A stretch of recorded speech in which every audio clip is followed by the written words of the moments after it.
Hey guys, I want to welcome everybody to the first episode of the Call Me Tony podcast. Now, a lot of you probably wondering, why Call Me Tony? You've known me as AC since the first time I did a podcast way back in 2009.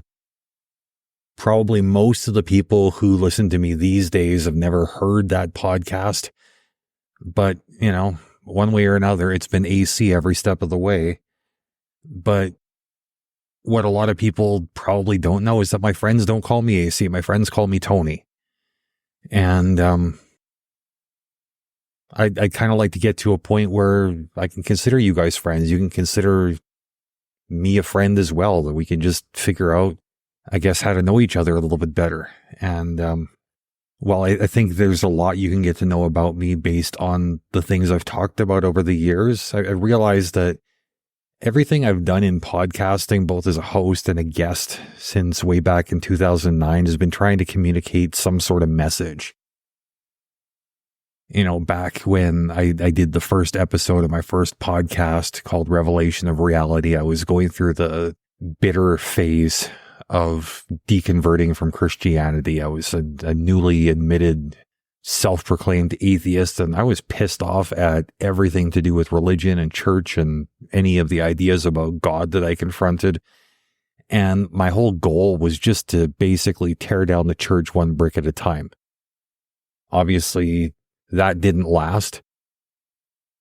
I don't know if the message really got to the intended audience, if I accomplished what I was hoping to accomplish. I mean, what I did get was not an overwhelming positive response. What I got was some fairly specific threats from people who didn't like what I had to say. So as a result, I pulled the content and just sort of swept it under the rug and didn't really talk about it again until just now. Hopefully at this point, I'm safe from whoever it was that meant to do me harm, but whatever. One way or another, here I am and I'm talking about it. And yeah. I think where most people sort of got to know me was from 2017 through 2020. I co-hosted a podcast called The Missionary Position with my brother Jason. And again, this is really about sending a message. I think the overarching message of that project was the idea that political correctness at best is problematic. Offense is taken, it's not given. Like, you need to take personal responsibility and stop worrying so much about pointing fingers at each other. And well, these are things that to this day, I still hold to be true. And I think you'll find that through most of the things I've talked about, that theme is sort of woven throughout. Working on the When the Bow Breaks podcast. I mean, again, the message was really intended for people who were dealing with family estrangement, letting them know that they weren't alone, that other people were dealing with the same sorts of things that they were dealing with you. From 2021 to 2022, I co-hosted the What I Like About You podcast. The message of that was that we all have more in common than we have in conflict. It just, we all got stuff, right? And I don't want to get too far into trying to send a message on this show. That's not what it's all about. I just want to give you a quick rundown of how I got to be where I am here. From 2019 to 2023, I did the Turn Up the AC podcast. That was a very, very heavily scripted podcast, which basically gave listeners a glimpse into the things that motivated my personal philosophies. It was short form storytelling. Each episode had its own unique message. So I can't really say in general terms what the message of that show was, but there definitely was a message. The point was to send a message. And then most recently, I've been co-hosting the In the Blood podcast, which explores a relationship with self, a relationship with others, and, how the two play off of each other, which is kind of important stuff. But I think while it would be really easy, really tempting to do one more show that has one more message, I'm getting to the point now where I'm realizing that I want everybody to know me for who I am, not just what I do and what I think, but like, who am I behind the curtain?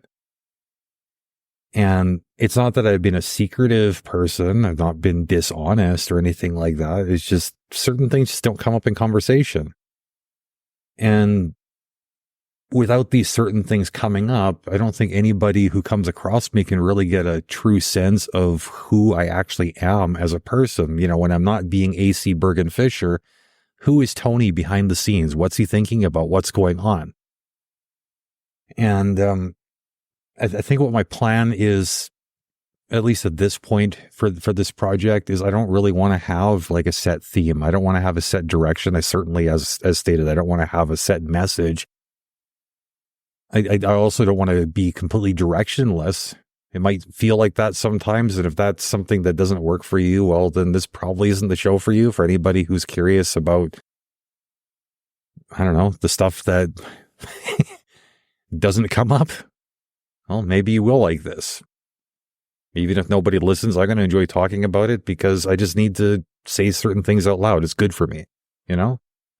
So now that we've spent like the better part of 6 minutes talking about how I got here, well, now I'm here. Now what? And the thing that's been coming up for me like more and more lately, and it's, I don't know, maybe some of you can relate. When I'm scrolling through Facebook, there's that little section that says people you may know, right? And it's often friends of friends or whatever the case may be. And it's often interesting to see which individuals Facebook thinks that I should be connecting with. And more often than not, if I take a closer look at these people that Facebook is suggesting, you know, people I may want to connect with or whatever the case may be, I find, okay, well, there's a reason I'm getting this suggestion. You know, Joe and I have a common friend, or we have 76 mutuals, whatever the case may be. I mean, I think the Facebook algorithms correctly have assumed that we're running in the same circle. We probably have similar interests, and, you know, it makes sense that we want to socialize with each other. Cool. I get that. Other times it's, you know, people that belong to the same geographical community as I do. Maybe they've attended similar events. We've liked similar pages, whatever the case may be. Like, I get that. We have real world connections, and Facebook is thinking, hey, based on these real world connections, why don't you make some virtual connections as well? Because that's what online community is all about. You know, it's digital life kind of mirroring real life, if that makes sense. But there's one individual that keeps on coming up as people you may know.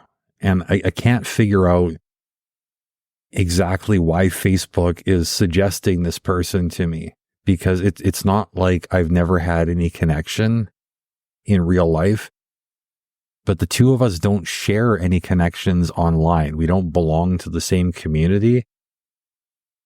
I don't really talk about her out loud. I think about her once in a while.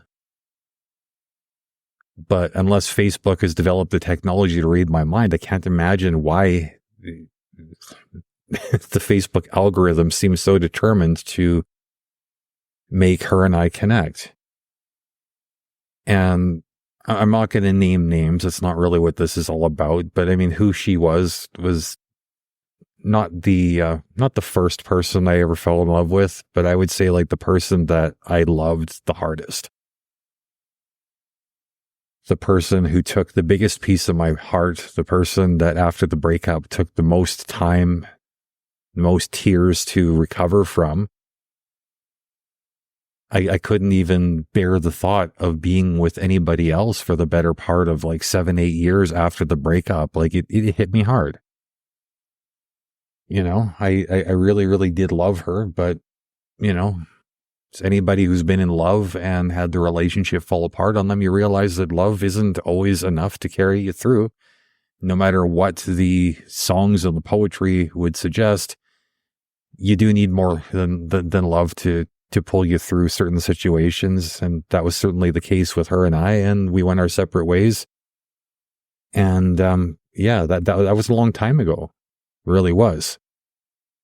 The last time she and I were in the same room together was 1994. And contact almost entirely ceased between us after that point. I mean, I, at that time, was still living in the same community as she was. We would occasionally see each other from across a crowded room kind of thing, but it's not like there was a smile, a nod, and a wave or anything like that. I mean, emotions were raw. We weren't ready to talk to each other, and that's just the way it was. And, you know, like I can't overstate like how hard I took the breakup. I carried my feelings for this woman through 2 marriages and a couple of decades of my life. It wasn't until I think maybe 2018 when I finally got to the point where I could get through the day without saying her name out loud at least once. I mean, long story short, I mean, I wasn't over her until fairly recently. So, I mean, the question is, why now? Is Facebook trying to get me to connect with her? And, you know, I was talking to my brother Jason about this. And, you know, he said, well, why don't you reach out? It's like, what is holding you back from sending the message or making the call or just, you know, connecting on some level? And, you know, I had to think about that one for a minute, because I'd be lying if I said that when I look at her picture, I feel nothing. I mean, I'm not going to pretend that I'm feeling like real love feelings or anything like that, but there is that emotional pang when I see her picture. I mean, yeah, she's aged, as have I, I'm sure. We've both led very, very different lives, but when I look at her, it's like there's still that underlying familiarity to her. She's still so beautiful to my eye. And there is that part of the equation that kind of pulls me in, where it just like I sit there thinking, well, I really, really want to send the message. I want to make a call. I want to connect. When my brother asked me, you know, what's holding you back? And for the first time, I had to actually confront that question. I realized that I think reality is what holds me back, or at least the fear that reality might get in the way. Because it's real easy for me to sit back here now. I mean, now, however many years removed from the situation, and look back fondly and remember all the wonderful things, remember all the wonderful feelings, to look at her pictures and think, man, she was so beautiful back then and she's still so beautiful to me now. But we weren't obviously compatible enough back then to make things work. I mean, maybe this was youth and stupidity that were our enemies. I mean, like now that I'm sitting here talking to you at 51 years old, I don't think youth is a factor anymore. I'm hoping that I've gained some wisdom and some know-how over the years as far as how to navigate other people. It stands to reason that the same would be true of her. We're both, you know, literally older and wiser people. But still, it just, when I sit back and I look at the situation, again, I wonder, it's like, is all this age and experience, like, is that something worth trying to build on? And I'm not convinced that it is. Because, I mean, if I look back on the things that I cherish the most, these fond memories, if I was going to inject some cold, hard reality into that situation by connecting with her, say we sit down, and after that initial rush of like, wow, I'm happy to see you, what's been going on? Once all that wears off and we're left with the fact that, yeah, we've like for the last 30 or so years, our lives have been moving forward as individuals. But there's no guarantee that we've been moving forward in the same direction. We might have been moving forward in opposite directions. We might be very, very different people right now. Those two young people that were in love 30 years ago, those two people don't exist anymore. If her and I were to connect, to sit down, to get together, this would be two complete strangers. that are bringing the feelings of unrelated people to the table. There'd be a lot of expectations that would be placed upon that. And I think with that level of expectation built on something so flimsy, serious disappointment is a likely outcome. And I don't want that.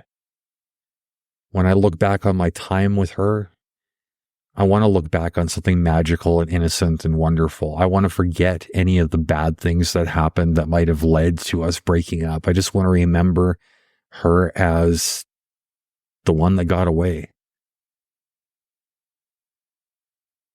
And while I think there is a certain amount of dishonesty to that, in this particular area, I don't mind being dishonest with myself. I think I'm pretty honest with me in every other area. But that being said, like I also think I deserve a bit of magic. If I'm going to be so honest with myself that I scrub every bit of magic from my existence, then what's the point of getting up in the morning? So I don't call, I don't connect, I don't reach out because I just want to leave things as they are. I mean, yeah, in a perfect world, I think we've all been trained that the fairy tale ending is what's supposed to happen and that true love in the end is going to win. In this case, I'm content to not find out, I think. She'll always be special to me. Nothing's ever going to change that. There's a piece of my heart that she's got that nobody else can ever have. Belongs to her. It always will. And, you know, with a love that big, I think that piece of my heart belonged to her even before I knew she existed. But something that's got that much riding on it, that's not something you go and tinker with just because Facebook says, hey, you remember this? Dig it up. No.